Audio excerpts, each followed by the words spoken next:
Well, first of all, my friends, cheers. Hello. Cheers. To this bonus episode of podcasting. Yay, bonus. Clink. Clink, clink. Enjoy. Welcome to Busted Business Bureau. I'm Christian Borky. I still had mint gum in my mouth. Like that taste. Mint gum and Malort. That's a Chicago air freshener. Chase it with the old style. Oh. Anyways, this is Busted Business Bureau. I'm Christian Borky. This is a very special Patreon-exclusive episode of my podcast. If you're listening to this on my main feed, this is a short teaser trailer for the episode. It's going to be like 10, 12 minutes long. If you're listening to the full episode, welcome. You can access the full episode by going to patreon.com/bustedbizbureau, throwing a couple bucks my way, and you can listen to every episode if you want and then cancel your membership. Ask me if I care, but this is the first one. There's very specific instructions because I do not understand technology. So there's very specific instructions in a post that I've made to access this feed. Ooh. I know. Where's your post? Well, you have to go to like the membership tab and then scroll all the way down, click copy link, then paste that link into Apple Podcasts to like find. It's like a secret RSS feed. Oh. I know. Cool. So I called it the C-Suite. Like that's what my secret name of my podcast is. Because it's a secret. Oh. So, but then, like, people don't have to go into Patreon to get the Patreon exclusive. It's in their Apple Podcasts. Correct. Ooh. And if you type in C-Suite into Apple Podcasts, like on its own, this won't come up. Like it's that secret of a link or whatever. But anyways. Is the C for Christian? It was C-Suite is like executive suite, like C-Suite, like CEO, CMO. But it's Christian sweet too. Thank you. She's the CCO, Chief Christian Officer. God bless. Like I said, I never know how to have fun on the podcast. So you're like, let me make a joke. And I'm like, actually, that is quite serious. Actually, no. This podcast is produced by the Lincoln Lodge. If you love this podcast, you can support other work from indie creators like me by going to thelincolnlodge.com/donation. It's an indie nonprofit comedy theater that serves comedians and entertainers in Chicago. Yay. Today, I have old friend of the pod, Emma Day, and my most special, Bonsoir. I have my declined patron, Alex Wood. I have fixed this. I am now an active patron. You did? Yes. Wow. I literally had to update my card, so it's on Apple Pay now. So as long as I use Apple Pay, we're good. You've been a declined patron for like almost a year. This honestly hurts my heart because I was prepared to just like be a patron and check it. You know. Yeah, you put the bills on whenever. auto pay. Yeah. You're like, it's going to a good place. Turns And I out, must have, you know, not at all. either got a new card or was frauded. Who knows? Not from you, but Oh. Later. the other patrons. Today, this is a preemptive offshoot episode. Like, I haven't recorded the main episode that this is an offshoot of yet, but this was so interesting, and I was like, I'm not going to record that episode for a long time, so here we are. Here's the thing. I posted on Patreon that I was going to do an episode about the supply chain of the lethal injection. Like, where does that come from? Where did you go? Where did you go from Cotton Eye Joe? How did you get that idea? I don't know how to explain my mind to you. I just didn't know where it came from, like who manufactures it, who pays for it, like Yeah. where does it come from? But in researching that, I got into the subject of Abbott Laboratories, which is one of the few pharmaceutical companies that produces all 3 drugs needed for the lethal injection. Wow. And then in researching Abbott Laboratories, this got me to what this episode is. It's this ridiculous faction of the U.S. government entirely dedicated to conducting undercover operations to expose healthcare fraud. Yeah. Okay. It's a sleigh. Secret wires, one-way mirrors, like that sort of thing. For pharmaceutical fraud? Yeah. Let's get them. Oh, yeah. And these scams are fucking wild, from like faulty heart defibrillators to taking pictures of people in wheelchairs and then like taking the wheelchair back and then billing Medicare for it. It's wild. So all of that couldn't be its own episode because like, Yeah. I don't first of all, it's pretty fucking bleak, but also Jesus. it's not like one business, nor is it like one conglomerate of scams. It goes all the way to the top. So that's why I'm just focusing on the Healthcare Fraud and Abuse Control Program. Like, that is sort of the title of this episode. Alex, you look so sad. I mean, but I'm glad there's a program in place. You know? It's an interagency program. It's the Department of Health and Human Services, the Department of Justice, and the FBI. Okay, that's where the money's going. So we are going to get them. Yeah. But that's the theme of today's episode. But before I get into it, I would like to ask, what is the most you have paid for a healthcare thing? Like a medical bill, or what's the worst you've been injured? I also love that as a starter question. I haven't ever been, I've like never broken a bone or anything like that. Same. Knock on wood. What? What? I know. Yeah. Isn't that crazy? You play rugby. I know. I drank You're a lot a of lesbian. milk. I know. I drank a lot of milk as a kid. But I think Do lesbians break bones? You weren't fixing something and then a hammer hit you in the Oh no. Most of my skills are soft, so not easily transferable, I have to say. But I just got my first drill like 2 years ago, so take it easy. But I did have recently like a foot thing happen, and that was easily, a couple $100 for a toenail, which was kind of crazy. No. But if you want to talk about teeth, that's a whole different I was story. just about to ask. I was like, dentistry. Surely you've Yeah, spent a lot. I've had two. Well, just like I've had 2 implants I've had to get in for teeth, and those are easily a couple grand each. I think. Not sure what it was post insurance because I was still on my parents' insurance at the time. But moving forward, it's all on me, mama. So what was the worst you've been injured? Was it the foot thing? I sprained my ankle pretty bad in high school, but I didn't go to the doctor for it. I can't believe, Al, you've never sustained. Well, so like I've had injuries, but I think it's been a kind of like I'm not. The pain's not a 10, so I can kind of fight through it. Like I know I have permanent damage to my shoulder from something in high school. Legs a little fucked up, but like nothing has broken. Was your family not a big go to the hospital family? Because mine wasn't. No, like we were. Like I had all the access I needed, but it was Okay. also like, you are tough, you're fine, you have things to do. Let's Rub go. some dirt on it. Yeah, literally rub some dirt on it. My dad, so my dad also plays rugby, and when he would ever like, whenever one of my brother or me would ever like get our balls hit. You have listened to this I know. podcast. Yes, permission. But that's not a swear word. That's like Balls. he would always tell us like, don't rub them, count them. That's funny. Oh, to make sure you've got the full set. Yeah, because like rubbing them is not going to do anything. It's going to hurt for a little bit, and pain is only a sensation. So Count your blessings. Count your balsing. Sorry. ballsings. What's the worst you've ever been injured? I don't know, like horseback riding. I fucked up my MCL really bad. Ooh. What is that? It's not the opposite. Like the ACL's on the outside, the MCL's on the inside. Oh, your meniscus. No. No. I have a BFA, not a physician's. And you're so pretty. Thanks. Gorgeous. I broke my wrist playing dodgeball in 5th grade. Ouch. Yeah, I don't know. Like things have been lit on fire and like I don't know, been thrown down the stairs. Shit just happens. Yeah. I fell down the stairs. I didn't get thrown down the stairs. To be clear. Okay. Good. I don't know. One time I came down mysteriously ill at my cousin's wedding with a horrible stomach pain, and then I went to the doctor, and he was like, did you drink too much? And I was like, no. I simply didn't. Interesting. Yeah. Oh, horrible, like, ovarian pain. Oh. I'm not even saying that to brag. I'm just, like, surprised that you two had nothing. No, I had COVID, Yeah, me okay. but that's not like an injury. Yeah. Did you go to the hospital for COVID? No. Okay, there you go. I think my family, we put things off for as long as we can for some reason until it becomes like a problem that you definitely need to go to the doctor for. But I just haven't hit that point yet, you know? too. Okay. Yeah. I haven't been defrauded by a healthcare company, sorry. Hey, not yet. But you know what? Today you're going to learn so much about it. So I'm going to become more afraid. if these things happen to you, it's now you can be on the lookout. This program was launched in 1997 under the Clinton administration, the Healthcare Fraud and Abuse Control Program. I wanted to think of something cool to call it because it has no good acronym. What would it be? HFAC.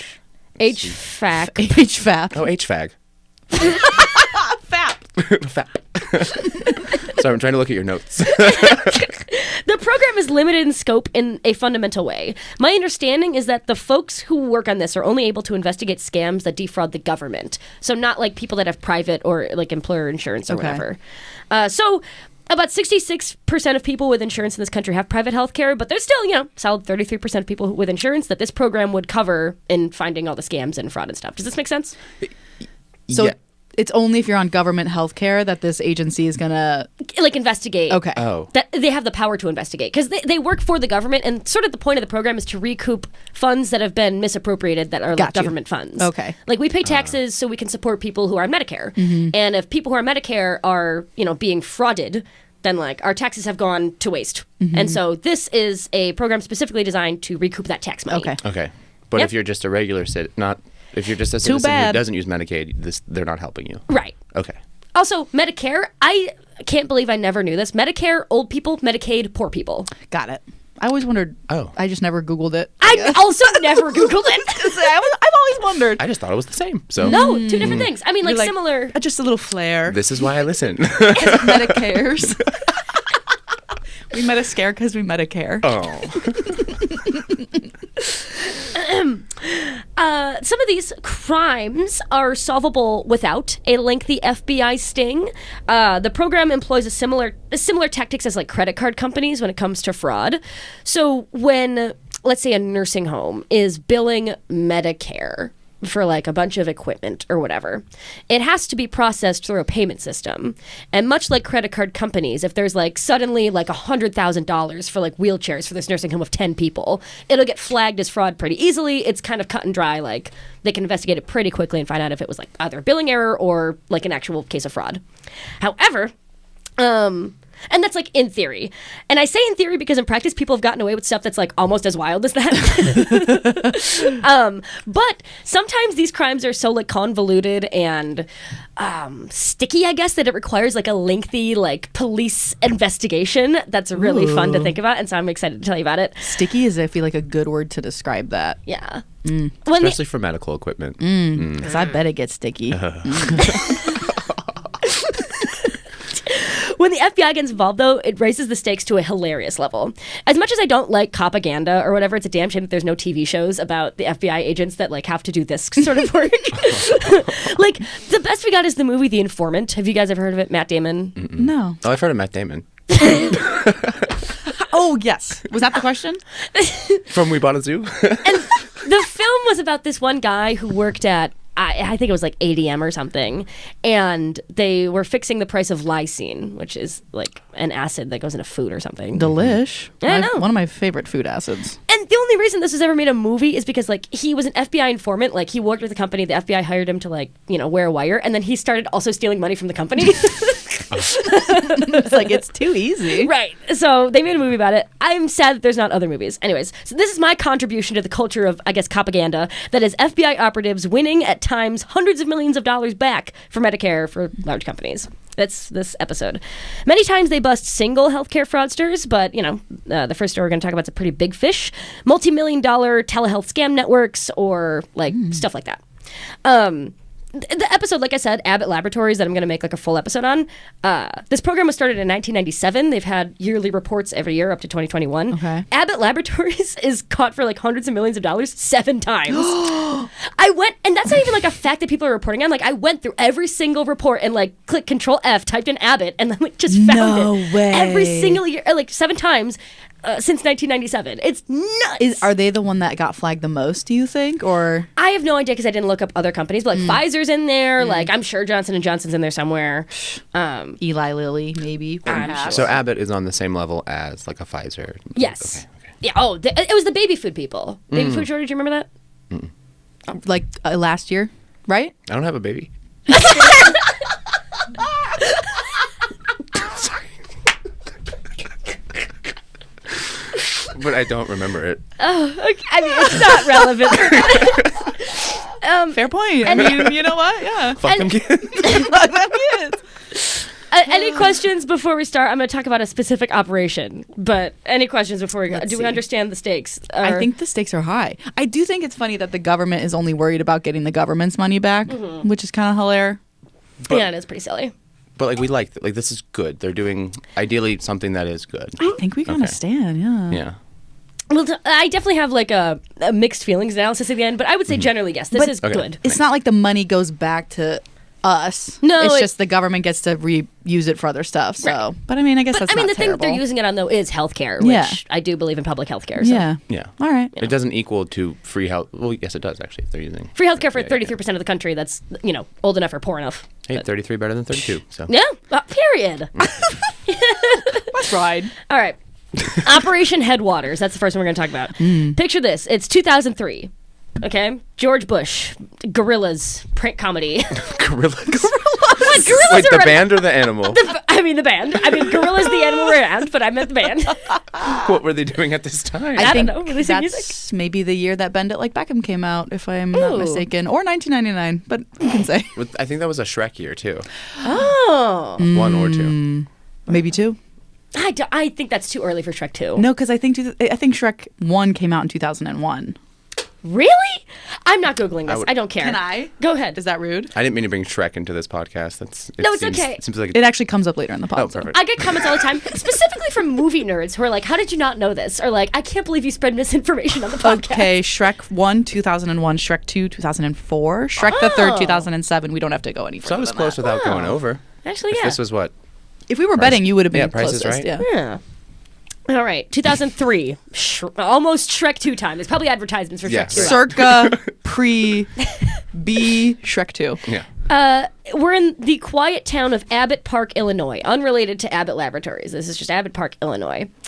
Picture this. You're an FBI agent who's dressed in a button-up and khakis. You know, maybe you kiss your partner on the way to work. And you are heading Partner.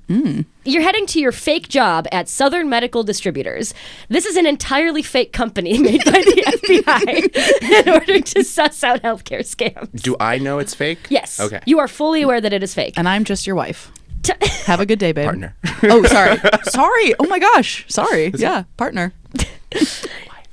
Tucked between a sewage treatment plant and a shipping company, this one-story slice of paradise is where you're set up for 3 years. And this is a picture of it. I was on Google Street View. It's just like flat white building. Oh, handsome.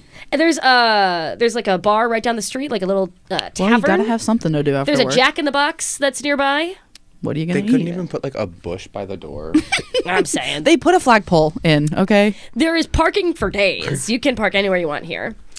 Anyways, some FBI agents are wearing coveralls and working in the back pretending to be like stock boys. See, that's the job I want. Some of them are pretending to be customers interested in medical equipment while like real healthcare people are there. Like every single person down to whoever's like cleaning the floors pretending to be a janitor is an FBI Sick. informant. Well, who would be an example of a non FBI person? Yeah. Let's talk about it. Okay. So, Southern Medical Distributors, as I understand the like fake business to be, is, and this is an oversimplification, but like this is what they do. They operate theoretically as a middleman between manufacturers of medical equipment and recipients. So a nursing home would call Southern Medical Distributors and say, we need enteral feeding devices, like a feeding tube for your guts, for 10 patients that are on Medicare. Can we get some? They would say, yes, let me call Abbott Laboratories and get 10 Abbott Laboratories enteral feeding devices. Here you go, nursing home. They pay Abbott Laboratories, and then they get reimbursed from the government because these are Medicare patients. Huh. Is this making sense? Yeah, so they're the middle guy. They're the middle guy. Yeah. Like, They just do the deal. And is the benefit of using them that they know how to work with the government, they know how to work with Abbott, and they Yes. can easily get it to the people? yes, they have, theoretically, they're supposed to know, like, the best enteral feeding devices, and they're supposed to advise accordingly. Like, oh, these Abbott ones are really, really good because, like, this specific, I don't know, demographic of patient would respond really well. Okay. Why does Abbott not just sell directly to the consumer, though? That's honestly the question you could ask of a lot of businesses in this Okay. country. It's just like more difficult that way. Okay. Abbott has like a lot more going on. It's sometimes it is just easier to have a They're like, middleman. we got to make stuff, you guys. We can't do the shipping. I'm sorry. Honestly, yeah. Like Okay. sometimes it comes down to like shipping. Sometimes it comes down to like contacts. Sometimes like This is what my brother does. I should have. Yeah? He's a medical salesman. the way you did not once. Well, I saw FBI, so I was thinking FBI. I mean, I don't know. But this is what Ian does. Yeah, he works. I'm not bleep. He works for them. But like he is, I would assume. I don't think they are manufacturers, but he is essentially the middleman and like goes to patients, makes sure like they're Those fitting, guys- recommending the right boots and things. It's pretty cool. Those guys Boots. make bank. Yeah, but like sometimes he is that guy that's like taking the doctors out and just getting them drunk so they recommend their product. That's exactly That's a it. generalization, Ian. If you're watching, listening, I'm sorry if that was getting you in trouble. This is for like the 45 people who subscribe to my private Patreon feed. So Don't tell my brother. don't tell him. But yeah, so that's like what this fake theoretical business does. Cool. So the real people that come in are people from Abbott Laboratories who are like, we want you to sell more of our enteral feeding devices. Like, we're going to take your guys out and get them drunk. And that way, like... However, the thing is, Abbott Laboratories, like many other healthcare companies of the same ilk, would undersell the feeding devices to Southern Medical Devices and then tell them to bill the government full price. So they would say, like, we're going to give these to you for like $3. We would normally charge you, $100, but then charge the government like $130, What? Because then they get more feeding tubes in the market, more brand recognition that's like way cheaper than doing actual marketing because it already costs them like not a lot to make them. So then they're selling them, for not that much of a profit, but then you've saved so much money on marketing, it's totally worth it to be like, hey, hey, here's a discount, just, bill the government full price. You guys make more on the deal. We make more on the deal. And then they still get the feeding tubes. And wait, does the patient have to pay more? No. Oh, then what's wrong with this? It's fraud. I just, But if the patient's fine, I'm like, okay, yeah. take it back. But then, can I Please. guess less money than the government has because they're paying more for less money the government has to put it back into healthcare, programs, which is yeah. boo. I mean, Right, I'm back in my middle ground. I don't see nothing wrong with that. That's business. let's go, Tony Soprano. Yeah, I'm not in the law. So that's the scheme, and it was all uncovered in this building over the course of 3 years. It took them like a couple weeks for them to start doing this fraud. And per the Chicago Tribune, quote, inside the bogus business, sales representatives from companies like Abbott Laboratories were caught on audio and videotape in large conference rooms showing undercover agents how to cheat the government. In some instances, undercover federal agents also provided medical product sales representatives with easels so that they could show exactly how Medicare could be booked. Agents observed from behind a one-way mirror. Oh, so they had like branded materials. It was in a SharePoint doc, like, hey, download this defraud. Well, and at no point were the Abbott guys like, hey, why is there a full-length mirror in this conference room? There's never a mirror in a conference room. Why is the janitor talking to a microphone in his lapel? Why is the janitor in the conference room? the janitor's just touching his ear while he mops with one hand. He holds the mop up like a boom mic. He's like,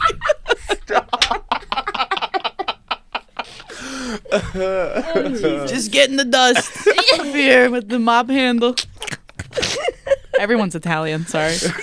Oh, yeah. FBI. Yeah. And the Chicago Tribune described it as like mob busting techniques. Like, it all reads very Italian-ex. It does, kinda. They gave him easels. They were like, yeah, no, we want to see the presentation. Do it. Like, you probably don't have time. They're like, no, we got easels. Here.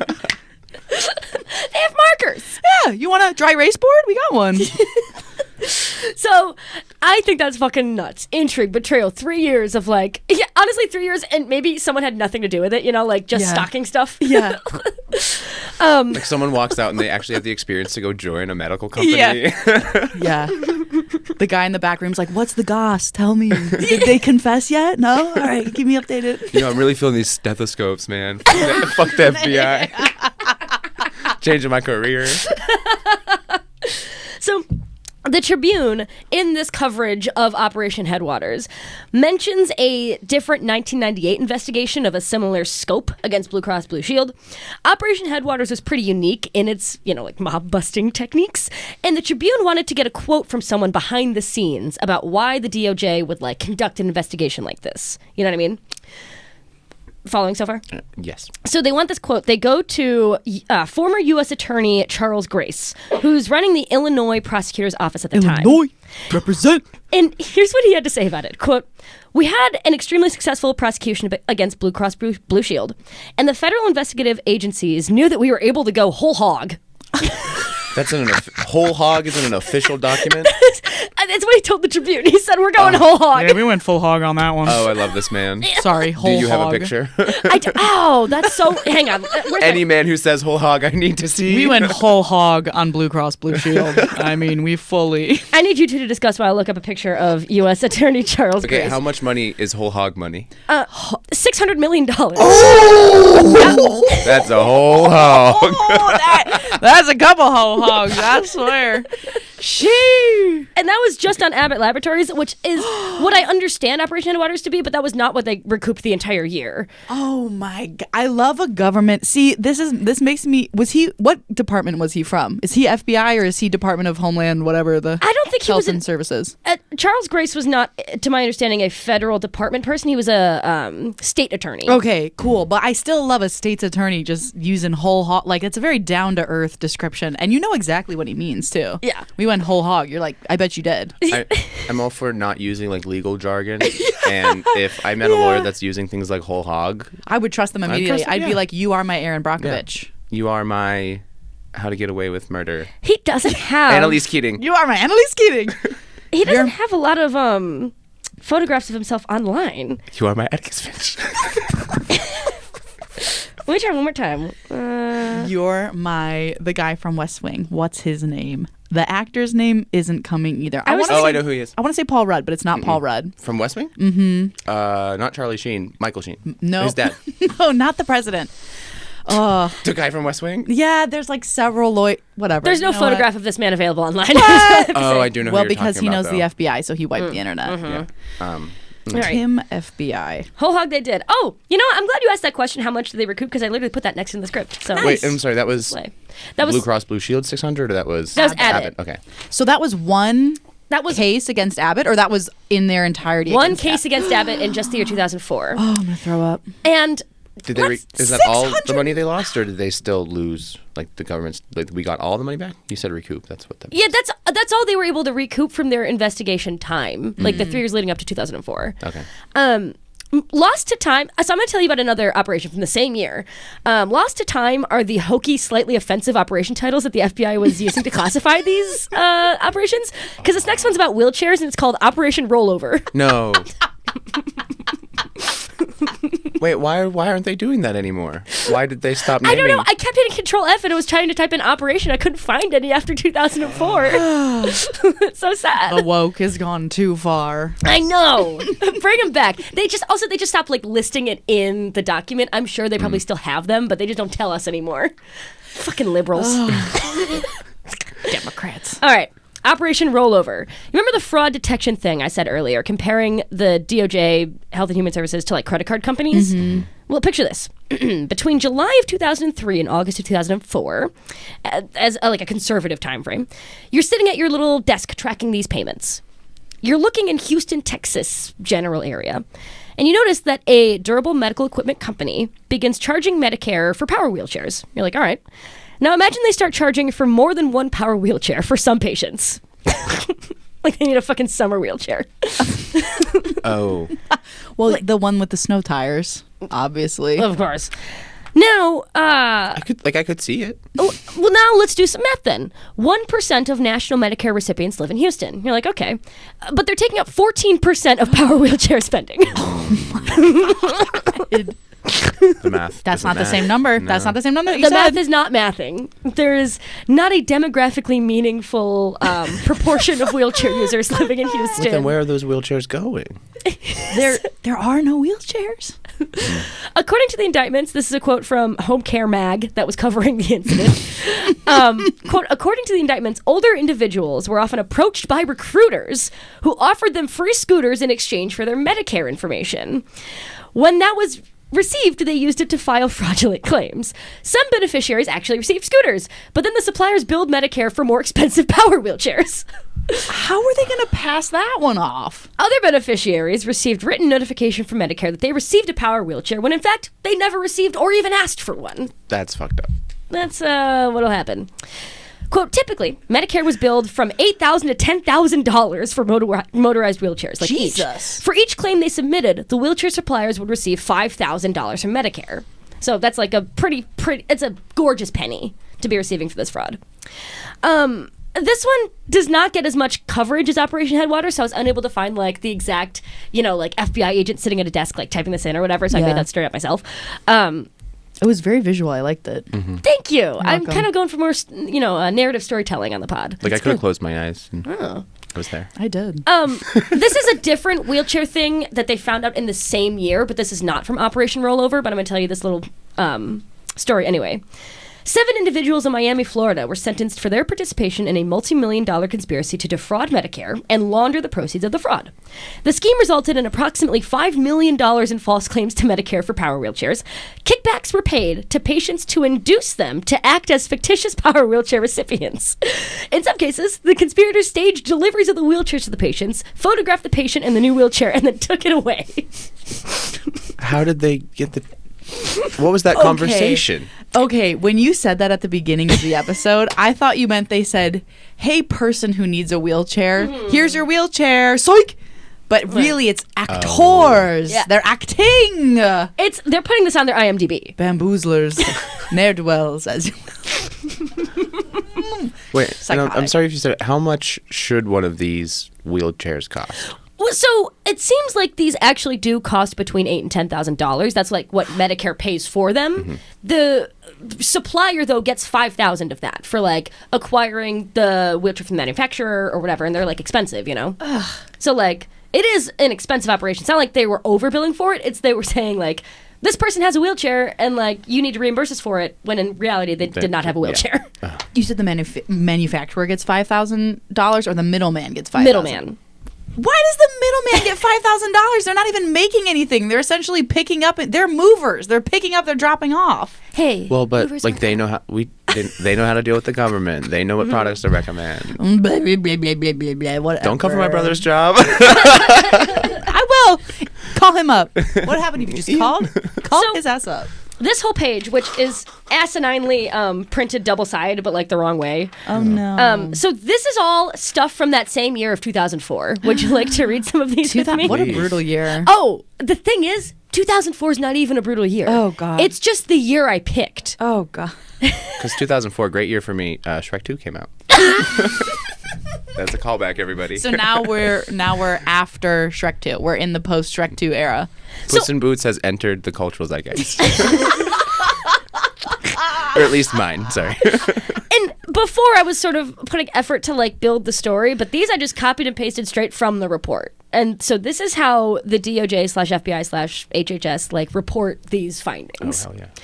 Quote, 2 defendants in Idaho who ran clinics purporting to treat spinal injuries were sentenced to 51 months in prison and more than $800,000 in restitution. The Idaho residents were indicted on 28 counts of conspiracy, wire fraud, and misbranding drugs. One of the defendants fled to Mexico and was a fugitive for almost 2 years before turning himself in and pleading guilty. The other pled guilty and was sentenced for 33 months imprisonment. The defendants owned a clinic in Nampa, Idaho, and operated a website that promoted a product called Neuralin. More than 150 patients, mostly paraplegics or quadriplegics, paid up to $10,000 to come to Nampa or affiliated clinics, and they were told that Neuralin was 80 to 95% successful and could enable them to move or even walk again by regrowing nerve cells. Oh, They were my god. they were told falsely that the defendant was a medical doctor with a training in biochemistry, that Neuralin had undergone clinical studies, and that a patent application by the FDA was pending. Neuralin contained a topical anesthetic that gave temporary relief and led patients to believe they were improving. The defendants charged $300 to $500 for a vial of Neuralin, which cost them only $15. Oh my god. The pharmacist who made Neuralin pled guilty to conspiracy to deliver a misbranded drug in interstate commerce with intent to defraud. The pharmacist cooperated and was given 5 years probation, and then he paid the $800,000. So this is like a horrendous snake oil salesman, essentially. That's fucked up. So that's just like another guy that we got in fiscal year 2004. Same year. That's like one of the worst. To even give a quadriplegic, no arms, no legs, temporary relief. Are you kidding? I would hold that that's the worst thing I've ever heard until the end. Hey, let's keep raising the bar, girl boss. Because I was fine with all this as long as like the patient wasn't necessarily like, getting the short end of the stick. You're fine with all this. Okay, the government loses some money. The government already lost money. Like doesn't have it right now or something. I'm not the most informed on it, but like listen, if they're getting the hit and not the patient, I'm gonna side with the patient. So Right. this feels extra evil to me. Right. I understand where you're coming so from, right. right? There's worse crimes to commit than defrauding the government out of money that, like, you know, could be going, whatever. I understand what you're saying. However, I think that these things often do wind up with consequence, and we'll talk about the consequences later of how often patients do wind up having to foot the bill for this. But same year, a Cleveland doctor who operated a medical practice called House Calls Unlimited was convicted of healthcare fraud for billing Medicaid and Medicare for in-home visits he did not make. The defendant claimed to have made house calls on days he was out of state and billed for more than 24 hours of care in a single day. Can anyone just start a medical company? Like that's We'll talk about another one. I've got 3. what are they named? House Calls Incorporated. So that's pretty close. Dodged a bullet. Oh, I thought you were going to. Oh, should I keep going? Brain Scans for You and Midwest Express. I only say that because they're always random names. Like what was it? Southern Devices. Southern Medical Distributors, yeah. Fake. And they had like their logo was like, you know, the snake around the cross or whatever, like that. Classic. Oh. You just put that sign somewhere and people think like you're a healthcare facility. Yeah. Here's another one. Kneeways Inc., distributor of Biogevity. This is an oral spray with human growth hormone. I don't know if you guys know anything about that. No. Can you You're tell us? Really not supposed to give human growth hormone to people. They were What sentenced. is it for, then? But we're humans. Oh, we'll talk about it. They were sentenced to pay $500,000 criminal fine and to forfeit $1.25 million in this thing. The sale of HGH for human consumption is illegal without a prescription. They distributed HGH without doctor's order, touting it as having a rejuvenating effect. The sentencing of Newways concludes that the first prosecution in the United States of a company that distributed an oral spray containing HGH. HGH is a hormone produced by the pituitary gland that regulates growth. An adult misusing HGH is at risk of developing symptoms of disease, acromegaly, such as enlargement and distortion of facial features, hands or feet, excessive growth of parts of the skull, thickening of the skin, development of hypertension, muscle weakness, enlargement of internal organs, and other syndromes, some of which are irreversible and, in fact, possibly fatal. When you have too much growth hormone, I mean, you be growing. Yeah. So what benefit were people thinking they're getting from the mouth spray? I know you said it. Honestly, it's kind of like it's supposed to be rejuvenating, allegedly. Also, What does that mean? my knowledge comes from a South Park episode I saw like so long ago, but I think it was also like a masculine thing. Like if you do HGH, it's like Steroid, essentially? yeah, like it'll have that sort of effect. Yeah. Bulk up, bruh. Yeah, like it'll bulk you up. But again, that is not knowledge I have from research of this. That's like a vague cultural memory I have, and I can imagine that was perhaps part of it. Crazy. So here's another one. Again, all of this was the same year. This is 2004. All of this was fiscal year 2004. So I was talking about 2003 earlier. Like that's when the operation was happening. But like all of this comes out in the 2004 report. Does And that make sense? people are just not Googling as much. They're not Well, saying, 2000. hey, what does human growth hormone do? I mean, Too much. I don't know. Are you on Google? Really? Too much human growth hormone can cause ? The owner of a clinical laboratory in Decatur, Illinois, received a sentence of 5 years and imprisonment for mail fraud related to the lab's fraudulent billing to Medicare and Medicaid, and was ordered to pay a restitution of $2.5 million. The defendant admitted programming the laboratory's billing computer to bill Medicare and Medicaid for a urinalysis test at a higher rate than the rate for the test was actually performed. Additionally, each time the test was performed, 4 additional tests were billed under separate codes, and none of the tests were performed. The defendant admitted that the billing fraud continued for over 3 years. And that's just like easy to check, you know? That's Like, a funny computer one. Yeah. I'm trying to mix them up to be like not too bad and also really, really bad. thanks for lightening the load. Also, can I say I think it's Decatur, Illinois. Oh, fuck. Decatur. Yeah. Ooh, I like Decatur. And what was the other city? Nampa? Oh, yeah. Nampa, Idaho, and Decatur, Illinois. Anything? No, I'm not going to bash Tampa. The way I've never lived down Sauget, Illinois. I pronounce it Sauget on the podcast so many times. And I it's don't even know where Sauget. that is. See, and I grew up in Illinois my whole life. Like that? A little bit of background for the listeners out there. This one was headlined under podiatry fraud. Are you guys ready? Podiatry is old people? That's Okay, Feet. well, Ooh. because this is exactly what I may have been dealing with. An Orange County, California podiatrist was convicted on 26 charges of fraudulently billing Medicare for more than $800,000 in procedures that were never performed. The evidence presented at trial showed that the podiatrist used names and Medicare beneficiary numbers belonging to a few elderly patients to create and submit false claims for services that were never performed. The defendant submitted claims daily, or almost daily, surgical procedures, and casting on these same patients for months at a time. The investigation began when a Medicare beneficiary reviewed a Medicare statement, noticed that the podiatrist had billed Medicare for more than 70 procedures never performed, and called the Medicare hotline number to complain. When the patients were interviewed, they stated they only saw the defendant once every 2 weeks or once a month, and they only received toenail clippings. 70 procedures? That's a lot. I didn't even know there were 70 procedures you could do to the foot. I don't know if it's 70 different procedures. It was just like 70 overall procedures that he did. That's crazy. It's pretty fucking funny. And so I hope I literally wrote like 3 more, but I'm getting sick of this. So what I hope is being noted. One more, please. All right, here's just one more for the girls. This is called teaching hospital physicians fraud. A 4-year investigation into billing practices at the University of Washington Medical System ended when the university's physician practice plans agreed to pay $35 million in restitution. Oh my God. Yep, for overbilling Medicare and Medicaid.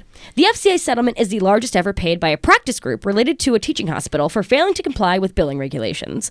As a result of the investigation, 2 university physicians were convicted on criminal charges in connection with the fraud.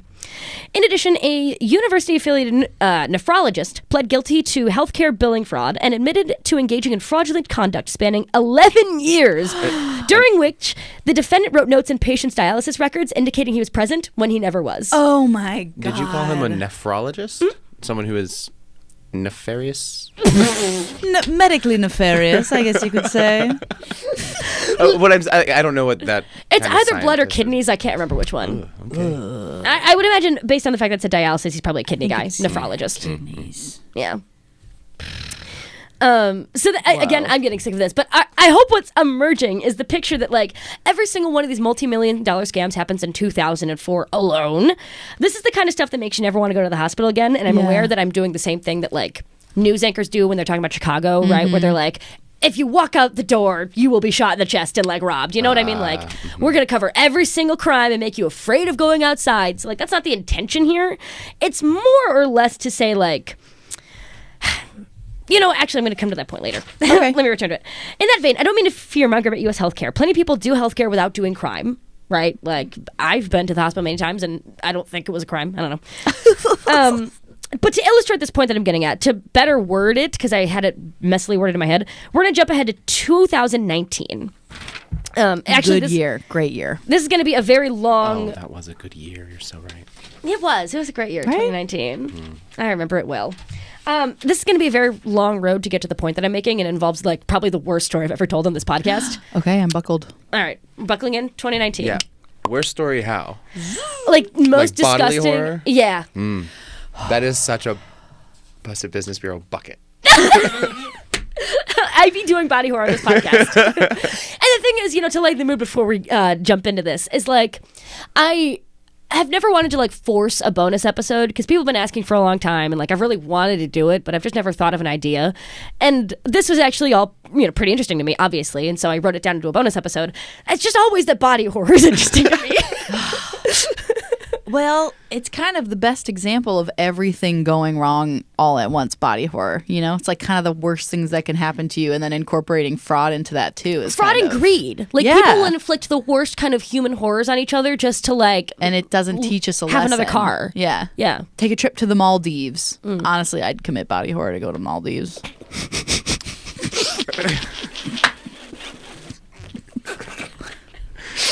Come on. Oh, wow. You're going to look at me and tell me what. You're going to look at me and tell me I'm wrong? You're going to sit there and tell me I'm wrong, bro? Grow up, Doug. All right. In the late 1980s, then new to the field doctor Javier Perwez was not very good at his job.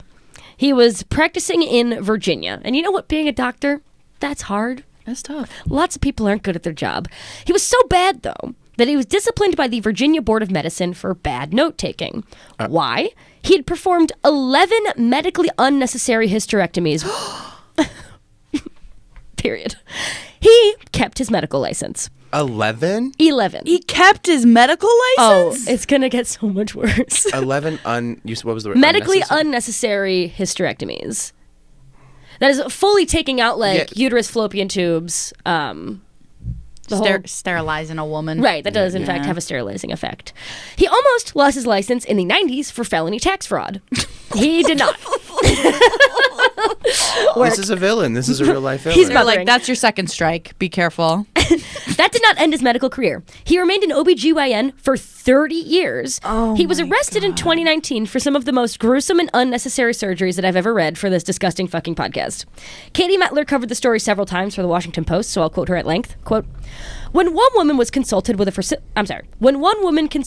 fertility doctor about trouble conceiving, authorities said she learned that Perwez had burned her fallopian tubes, quote, down to nubs without her knowledge.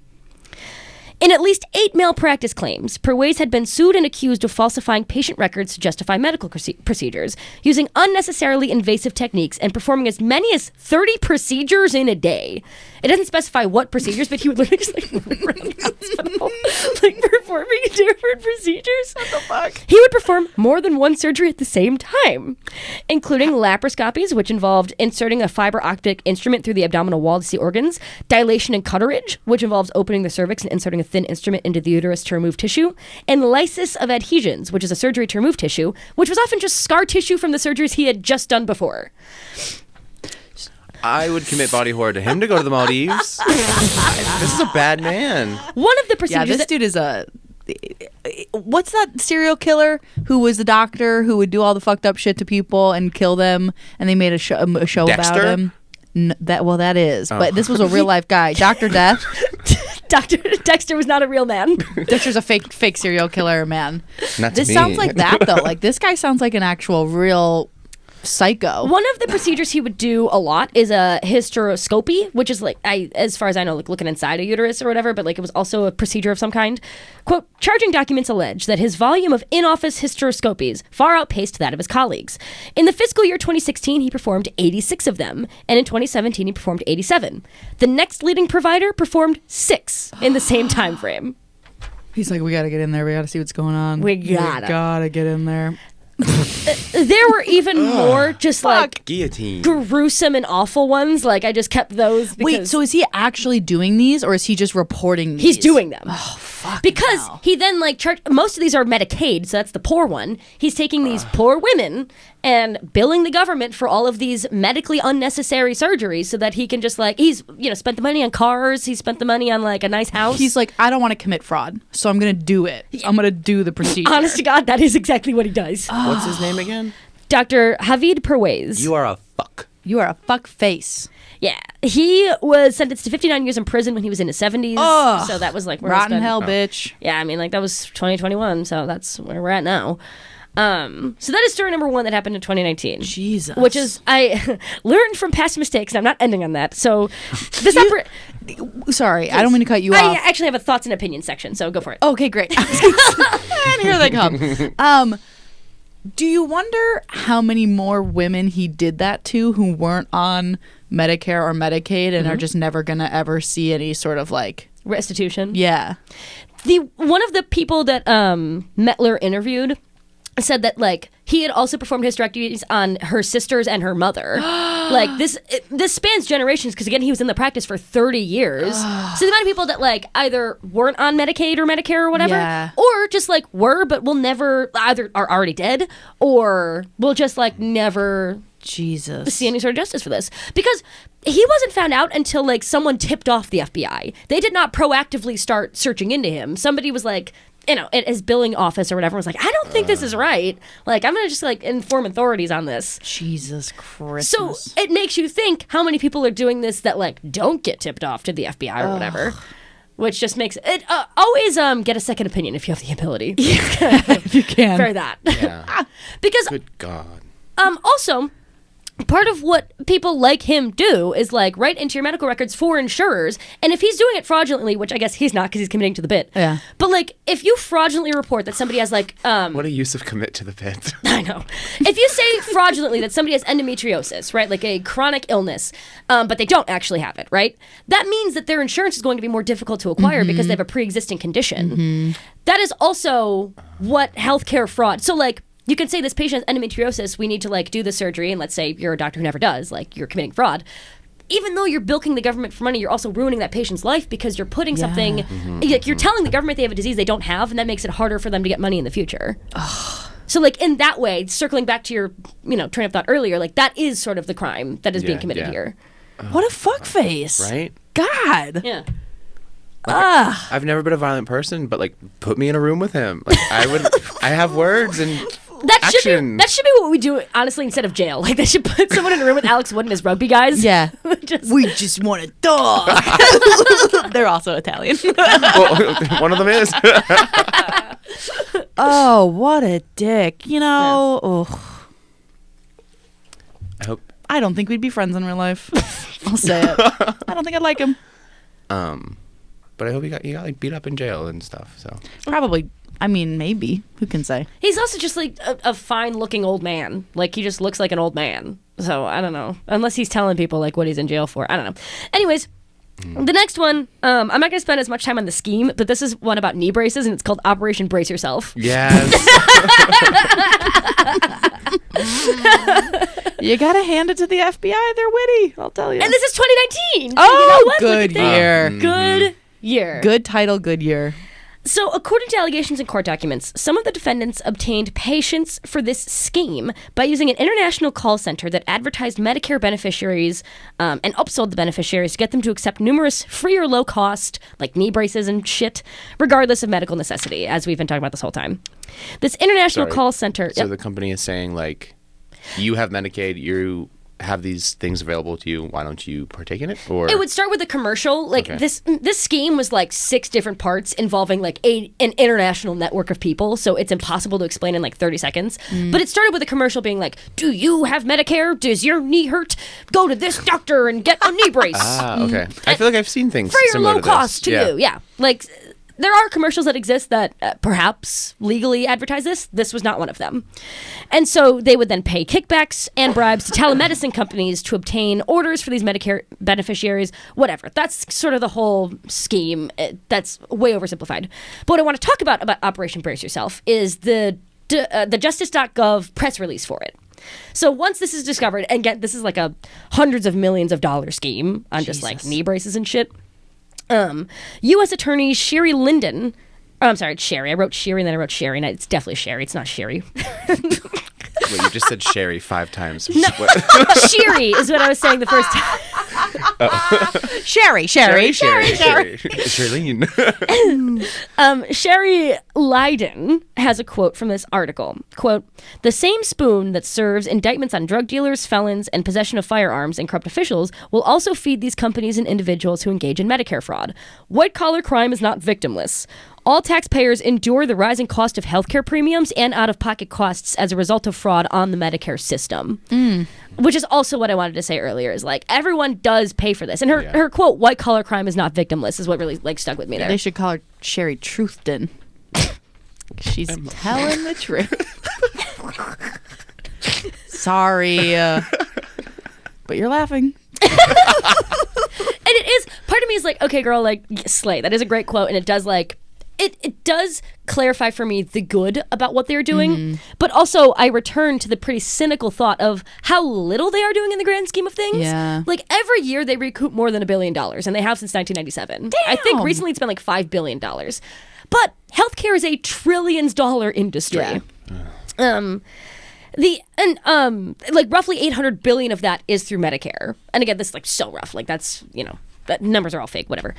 So if they recoup a couple billion every year out of the theoretical 800 billion, given the under-resourcing of many government agencies, especially for projects that seek to, like, you know, stop crime in private industries, like, how much resourcing are they getting to do that? Do you really think they've cracked 100% of all healthcare fraud cases? Like, no. They're going after big guys. There's plenty of other fish in the sea. Again, I'm not trying to fearmonger, but, like, it's just worth noting the preponderance of, first of all, companies like Abbott that keep appearing every year, or Pfizer or Johnson & Johnson, and then they just keep being companies. Like, the penalties imposed typically only hurt these small guys like Javier Perez or whatever. Evil men who should not be doing healthcare anymore. But, like, the bigger companies just keep doing it year over year, and I mean, like, they just pay a fine and then they do it again. They keep going. Well, it's kind of like the runaway cart, right? Like at this point, you know, you say you're fear-mongering us about going to the hospital, but we don't really have a choice. Right. You know, like, we don't really have, even if you go to the right hospital, I mean, this is about the insurance industry in general, but, like, even if you go to the right hospital that's in network, your doctor might be out of network, and either way, if he's going to save your life, he's going to save your life, and it's going to cost you a couple $100,000. And that's all legal. So it's like, you just kind of have to, it's sad that you have to do your own due diligence to pay attention to your own bills, to pay attention to your own network, to know that you're not being defrauded when you try to buy a motorized wheelchair for grandma. Are other countries like this? Like, do they have this problem with their healthcare systems? Like, does everyone have to pay? Here's the thing. Yes and no. I mean, That was a joke. I know there's free healthcare. Like, well, no. I was like, ooh, we should do it. Hilarious question, Alex. I had that same question, though, because all of this is happening through our public health care. Yeah. So surely this is actually happening in other countries because this is public Oh, health. There's didn't got to be look at it people like that, trying. yeah. Yeah. Like, this is not just private. I'm sure the private ones are much worse, but like, Yeah, this is yeah. a public health thing. Yeah. So like, free healthcare actually would not fix this problem as much as I would. Like, that, I had the same thought when I was Yeah. researching. I was like, man, if we just had free healthcare, we'd have none of this. But Well, it's like, I truly don't know enough about free health care because I thought if we had it, like Medicaid, Medicare just wouldn't exist. It would just be like, oh, you just go. now, from the brief research that I have found, other countries don't have the problem to this scale, which is because like we do have this piecemeal system of like public and private, and so places like Abbott can charge like $10,000 for a wheelchair when like maybe it doesn't cost $10,000 to make. Yeah.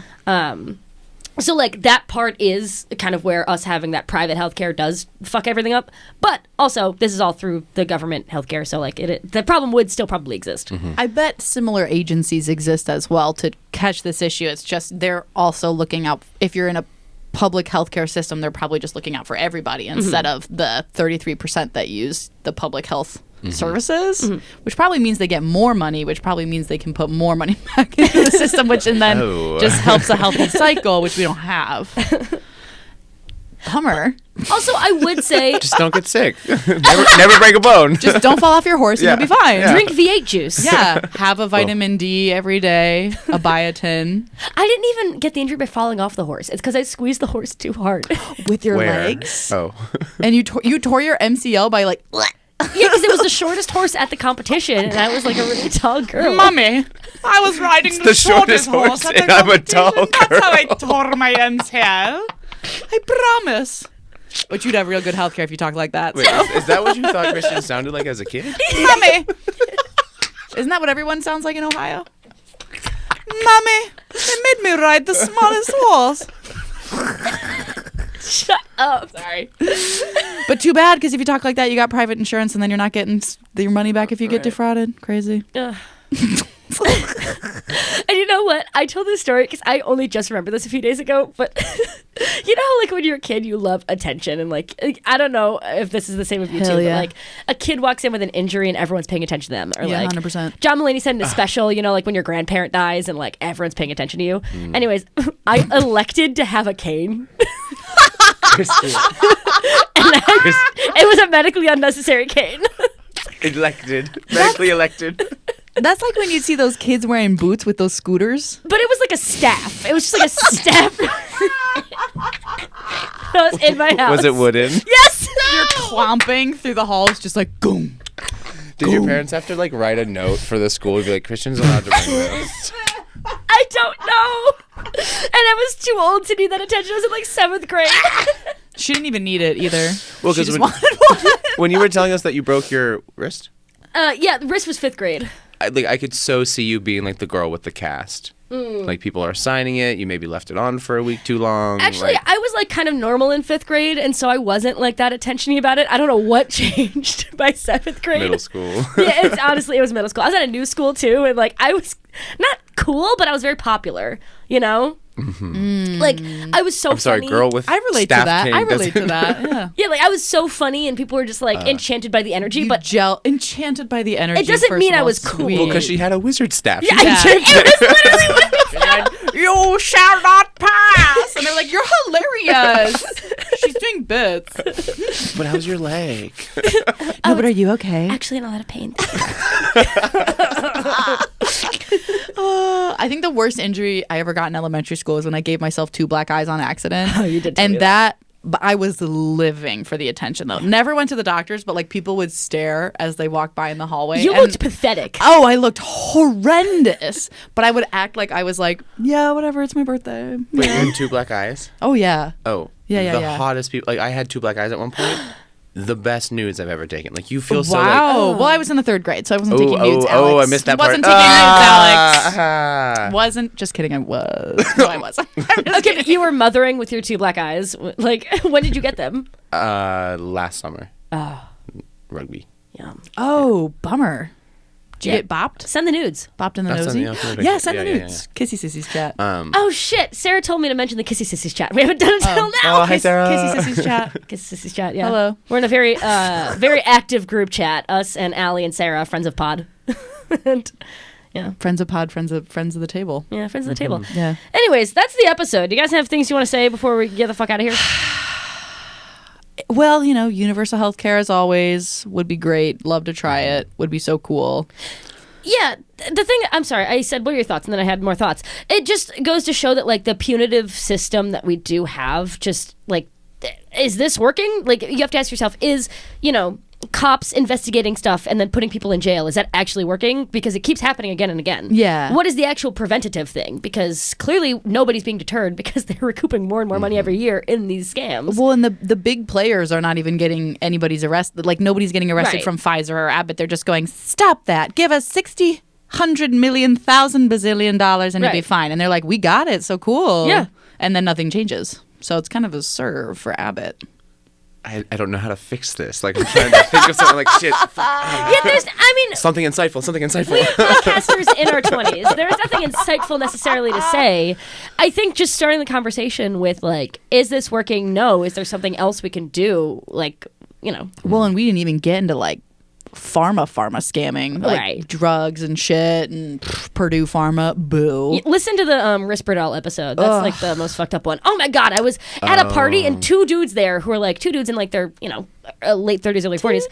They're like, we're both on Risperdal. And I was like, Get off. no, like when they were teenagers. And I was like, oh no, if you guys have listened to that episode, I mean, it's really fucked up. Did you Yeah. make them listen to it right there at the party? Jason I hope you played it had out listened loud. to the episode. Alberto didn't. Oh, Because Alberto doesn't no. listen to my podcast. That's again another body horror bucket Yeah. one. Oh, it's I mean, the Monsanto season was pretty rife with body horror as well. It's a pretty full bucket, honestly. It is. It is. And let's keep adding to it.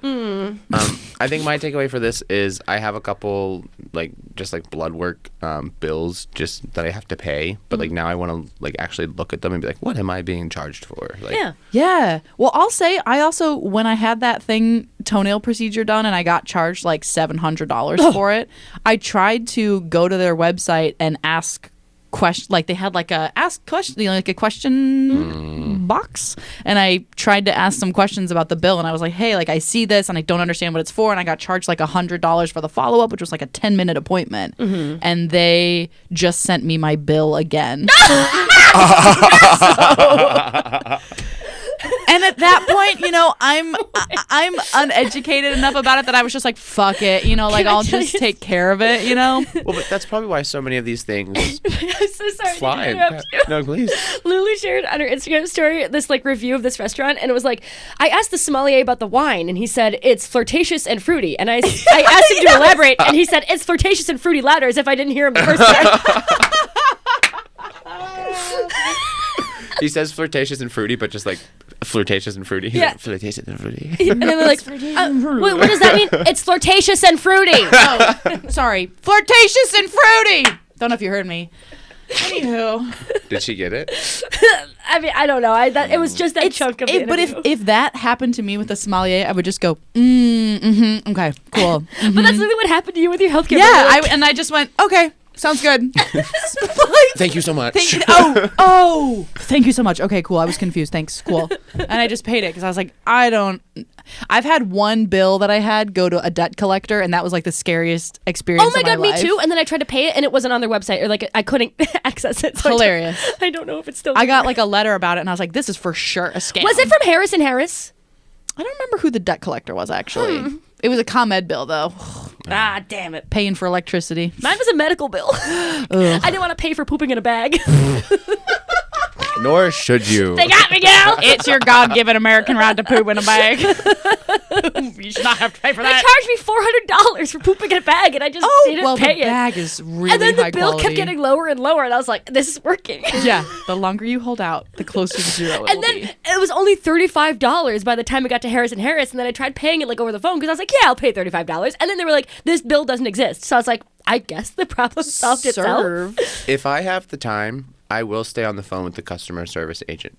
Like, it is your stubbornness versus mine, Yeah. and I have a lot of it. Like, let's go. There's no agent, though. They were just like, this number doesn't get you anything, like the number that you typed in. And so there's no agent we can connect you to. It was like, this number doesn't exist. I was like, oh. Customer service is very bad these days. I tried to call the CTA helpline about a new CTA card, and the options it kept giving me would just send me back to the beginning. And I did it like 4 times before I was like, this is obviously not going to get me anywhere. But I allowed myself to get more and more enraged. So I was at that point I was like, it was like, say number 1. And I would be like, 1! And then it would be like, if you want to talk to a real person, say 2. And I'd be like, 2! And then it would send me back to the beginning, and I would cry. You have a new CTA card? We can talk about this. Not important. Well, if you must know. All right. Thanks, everyone. Oh, God. Oh, jeez. Oh, God. no. Oh, God. Thanks, everyone, for tuning in. Nothing equipment-y got wet. It's just the table over here. Thanks for having us. Thanks for being thank on you the so much. Long story short, get out the guillotine. Yes. Let's light some stuff on fire. And And let's change never the system get for the sick. better. Period. Or change the system. Don't get sick or fall down. Yeah. And that's been Busted Business Bureau. Thank you for listening and subscribing to my Patreon. My pants are wet. And, hopefully there'll be more of these. See you guys later. Bye-bye. Bye.